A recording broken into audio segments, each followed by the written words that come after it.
Welcome, here I've got KRUGER MATZ Move 9 and I'm gonna show you how to change photo size in the camera app at this device. So at first we have to tap on the camera button to open it, and for now we are in the standard photo mode. From here let's go to the left corner to this button.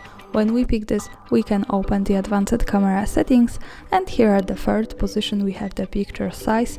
So when we tap on this, we can change the quality of the picture connected with the ratio. So we have two ratios, 4:3 and 16:9. This is connected with higher or lower quality. We can pick between 8, 5, 3, 2 or 1 megapixel.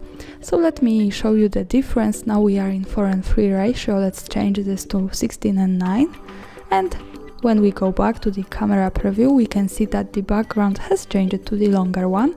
So let's go again to the settings in the left corner and to the picture size. Let's go back to 4:3 ratio again. And in the camera preview, we go back to the original one. So this is the difference that we can see by our eyes, and between the quality we can see it, but I suggest you of course to keep this on the best possible, which is 8 megapixels for 4:3 ratio or 5 megapixels for 16:9 ratio. And that's all, thanks for watching, subscribe our channel and leave the thumbs up.